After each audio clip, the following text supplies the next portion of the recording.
Hello friends, ओम श्री गणेशाय नमः। आप सभी का स्वागत है आपके अपने यूट्यूब चैनल पर। आप सभी को गणेश चतुर्थी की हार्दिक शुभकामनाएं। फ्रेंड्स, आज हम आपको इस वीडियो में बताने जा रहे हैं, अगर गणेश चतुर्थी के दिन भूल से चंद्रमा का दर्शन हो जाए तो चंद्र दर्शन के दोष को मिटाने के लिए किए जाने वाले उपायों के बारे में। फ्रेंड्स, वीडियो शुरू करने से पहले आपसे रिक्वेस्ट है, अगर आप हमारे चैनल पर नए हैं और आपने अभी तक चैनल को सब्सक्राइब नहीं किया है तो प्लीज़ सब्सक्राइब कीजिएगा चैनल को, साथ ही प्रेस कीजिएगा बेल आइकन को, जिससे नए वीडियो से रिलेटेड नोटिफिकेशन आपको तुरंत प्राप्त हो सके। और वीडियो पसंद आने पर वीडियो को लाइक और शेयर ज़रूर कीजिएगा ताकि सभी भक्तों को इस वीडियो का लाभ प्राप्त हो सके। और कमेंट बॉक्स में ओम श्री गणेशाय नमः जरूर लिखिएगा। गणेश पुराण के अनुसार भाद्रपद शुक्ल चतुर्थी के दिन चंद्रमा देख लेने पर कलंक अवश्य लगता है, ऐसे गणेश जी के वचन है। गणेश चतुर्थी के दिन चंद्रमा का दर्शन बहुत ही अशुभ माना जाता है। गणेश चतुर्थी के दिन को भगवान गणेश जी के जन्म दिवस के रूप में मनाया जाता है। आज के दिन भगवान गणेश जी की मूर्ति को घर पर लाते और स्थापित करते हैं। गणेश चतुर्थी पर भगवान गणेश जी को घर पर लाने की परंपरा है। गणेश जी को सुख, समृद्धि और बुद्धि का दाता माना जाता है, लेकिन आज के दिन एक बात पर विशेष ध्यान दिया जाता है। गणेश चतुर्थी के दिन चंद्रमा के दर्शन क्यों नहीं करने चाहिए, इसको लेकर एक पौराणिक कथा है। कथा के अनुसार एक बार चंद्रमा ने भगवान गणेश जी के स्वरूप को लेकर उपहास किया था। इससे भगवान गणेश जी बहुत नाराज हो गए और चंद्रमा को श्राप दे दिया कि आज के बाद कोई भी तुम्हें देख नहीं पाएगा और तुम्हारा प्रकाश क्षीण हो जाएगा। चंद्रमा को जब अपनी गलती का एहसास हुआ तो चंद्रमा ने गणेश जी से क्षमा मांगी।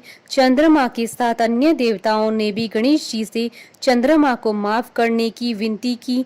गणेश जी ने चंद्रमा को माफ तो कर दिया, लेकिन श्राप से मुक्त करने में असमर्थता जताई। तब गणेश जी ने कहा कि श्राप के प्रभाव को कम नहीं कर सकता हूँ, लेकिन महीने में एक बार ऐसा होगा जब चंद्रमा की सारी रोशनी चली जाएगी। फिर धीरे धीरे प्रतिदिन आकार बड़ा होता जाएगा और माह में एक बार आप पूर्ण रूप में दिखाई देंगे, जिससे पूर्णिमा कहा जाएगा। गणेश जी के श्राप के कारण ही चंद्रमा का आकार घटता बढ़ता रहता है। गणेश जी ने यह भी कहा कि भाद्रपद मास की शुक्ल पक्ष में पड़ने वाली चतुर्थी तिथि को जो भी चंद्रमा के दर्शन करेगा उसे अशुभ फल मिलेगा, इसलिए चंद्रमा का दर्शन करना गणेश चतुर्थी की तिथि को शुभ नहीं माना जाता है। पौराणिक कथा के अनुसार एक बार श्री कृष्ण जी ने भी गलती से चतुर्थी के दिन चंद्रमा के दर्शन कर लिए, जिसके परिणाम स्वरूप श्री कृष्ण पर भी चोरी का आरोप लग गया। आरोप से मुक्त होने के लिए तब श्री कृष्ण ने गणेश चतुर्थी का व्रत रखा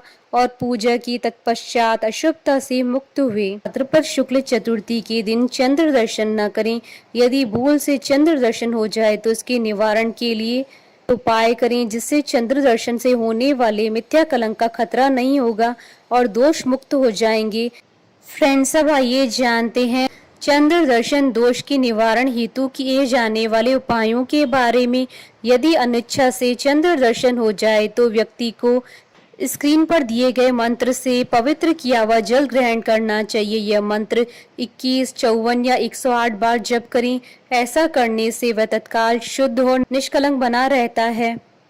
इस मंत्र का अर्थ है, सुंदर सलोनी कुमार इस मणि के लिए सिंह प्रसेन को मारा है और जामवंत ने उस सिंह का संहार किया है, अतः तुम रो मत। अब इस मंतक मणि पर तुम्हारा ही अधिकार है। चौथ के चंद्र दर्शन से कलंक लगता है। इस मंत्र का प्रयोग करने से और इसका श्रवण करने से इसका प्रभाव खत्म हो जाता है। भगवान गणेश जी को प्रसन्न करने के लिए ओम गण गणपते नमः मंत्र का जप करने और गुड़ मिश्रित जल से गणेश जी को स्नान कराने एवं दूर्वा सिंदूर की आहुति देने से विघ्न निवारण होता है और शक्ति भी बढ़ती है। या फिर इस दिन एक पत्थर अपने पड़ोसी की छत पर फेंक दीजिए, किंतु ध्यान रहे पत्थर छोटा होना चाहिए और इससे किसी को हानि ना पहुंचे। या शाम के समय अपने अति प्रिय निकट संबंधी से कटु वचन बोले, तत्पश्चात अगले दिन प्रातः उसे क्षमा मांग ले, या आईने में अपनी सूरत देखकर उसे बहते हुए पानी में बहा दें, या फिर इस दिन मौली में 21 दूर्वा बांधकर मुकुट बनाएं तथा इस मुकुट को गणपति के मंदिर में गणेश जी के सिर पर सजाएं, या फिर रात के समय मुख नीचे करके और आंखें बंद करके आकाश में स्थित चंद्रमा को आईना दिखाएं तथा आईने को चौराहे पर ले जाकर फेंक दीजिए, या फिर इस दिन गणेश जी की प्राण प्रतिष्ठित मूर्ति पर 21 लड्डुओं का भोग लगाएं। इनमें से 5 लड्डू गणेश जी की प्रतिमा के पास रखकर शेष ब्राह्मणों में बांट दे। शाम के समय सूर्यास्त से पहले किसी पात्र में दही में शक्कर फेंट ले, इस घोल को किसी धोने में रख ले तथा इस घोल में अपनी सूरत देखकर अपनी समस्या मन ही मन कहें। तत्पश्चात इस घोल को किसी श्वान अर्थात कुत्ते को खिला दें, या फिर इस दिन श्रीमद् भागवत में वर्णित सैमंतक मणि की कथा का श्रवण करें। फ्रेंड्स, अब आइए प्रारंभ करें सैमंतक मणि की कथा। एक बार नंद किशोर ने सनत कुमारों से कहा कि चौथ की चंद्रमा के दर्शन से श्री कृष्ण पर जो लांछन लगा था वह सिद्धि विनायक व्रत करने से ही दूर हुआ था। ऐसा सुनकर सनत कुमारों को आश्चर्य हुआ। उन्होंने पूर्ण ब्रह्म श्री कृष्ण को कलंक लगने की कथा पूछी तो नंद किशोर ने बताया, एक बार जरासंध के भय से श्री कृष्ण समुद्र के मध्य नगरी बसाकर रहने लगे। इसी नगरी का नाम अब द्वारकापुरी है। द्वारकापुरी में निवास करने वाले सत्राजित यादव ने सूर्य नारायण की आराधना की। तब भगवान सूर्य ने उसे नित्य 8 बार सोना देने वाली सैमंतक मणि अपने गले से उतार कर दे दी। मणि पाकर सत्राजित यादव जब समाज में गया तो श्री कृष्ण ने उस मणि को प्राप्त करने की इच्छा व्यक्त की। सत्राजित ने वह मणि श्री कृष्ण को न देखकर अपने भाई प्रसेनजित को दे दी। एक दिन प्रसेनजित घोड़े पर चढ़कर शिकार के लिए गया। वहां एक शेर ने उसे मार डाला और मणि ले ली। रीछों का राजा जामवंत उस सिंह को मारकर मणि लेकर गुफा चला गया। जब प्रसेनजित कई दिनों तक शिकार से न लौटा तो सत्राजित को बड़ा दुख हुआ।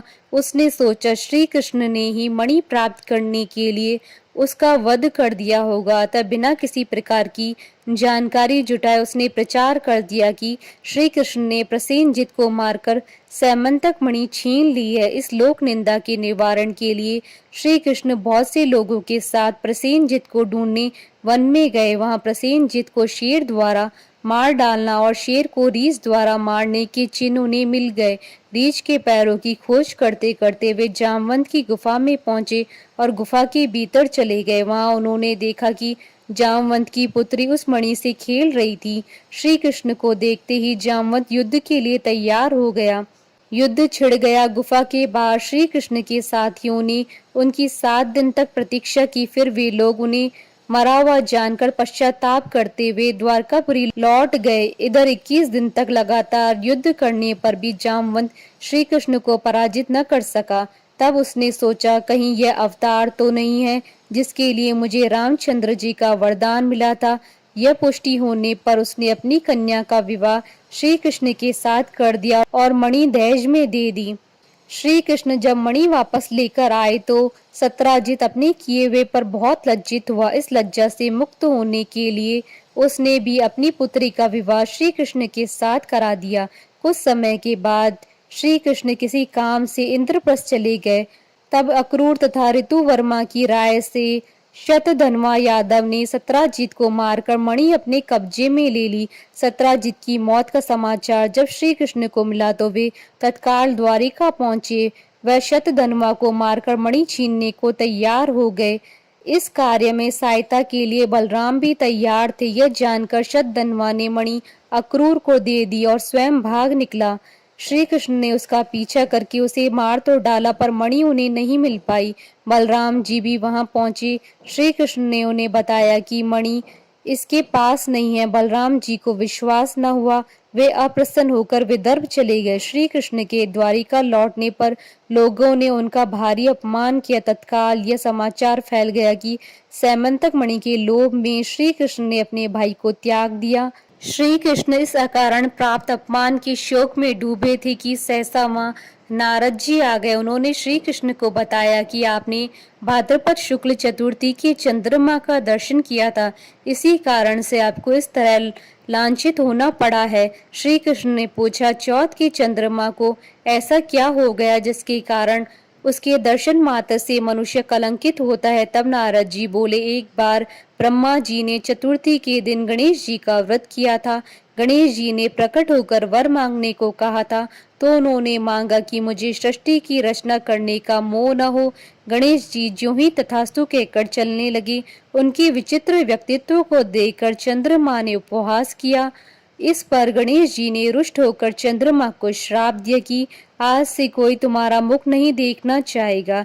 श्राप को देकर गणेश जी अपनी लोक चले गए और चंद्रमा मानसरोवर की कुमुदनियों में जा छिपा। चंद्रमा के बिना प्राणियों को बड़ा कष्ट हुआ। उनके कष्ट को देखकर ब्रह्मा जी की आज्ञा से सारे देवताओं के व्रत से प्रसन्न होकर गणेश जी ने वरदान दिया कि अब चंद्रमा श्राप से मुक्त तो हो जाएगा, पर भाद्रपद शुक्ल चतुर्थी को जो भी चंद्रमा के दर्शन करेगा उसे चोरी आदि का झूठा लांछन जरूर लगेगा, किंतु जो मनुष्य प्रत्येक द्वितीया को दर्शन करता रहेगा वह इस लांछन से बच जाएगा। इस चतुर्थी को सिद्धि विनायक व्रत करने से सारे दोष छूट जाएंगे।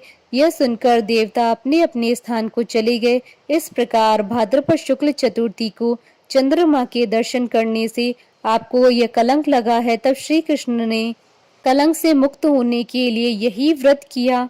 कुरुक्षेत्र के युद्ध में युधिष्ठिर ने भगवान श्री कृष्ण से पूछा, भगवान, मनुष्य की मनोकामना सिद्धि का कौन सा उपाय है? किस प्रकार मनुष्य धन, पुत्र, सौभाग्य तथा विजय प्राप्त कर सकता है? यह सुनकर श्री कृष्ण ने उत्तर दिया, यदि तुम पार्वती पुत्र श्री गणेश जी का विधि पूर्वक पूजन करो तो निश्चय ही तुम्हें सब कुछ प्राप्त हो जाएगा। तब श्री कृष्ण की आज्ञा से ही युधिष्ठिर जी ने गणेश चतुर्थी का व्रत करके महाभारत का युद्ध जीता। इस कथा के श्रवण मात्र से ही गणेश चतुर्थी पर किए गए चंद्र दर्शन के बाद लगने वाले दोष का निवारण हो जाता है। बोलिए भगवान गणेश जी की जय। हमारे साथ इस वीडियो में अंत तक बने रहने के लिए आपका धन्यवाद। ओम श्री गणेशाय नमः।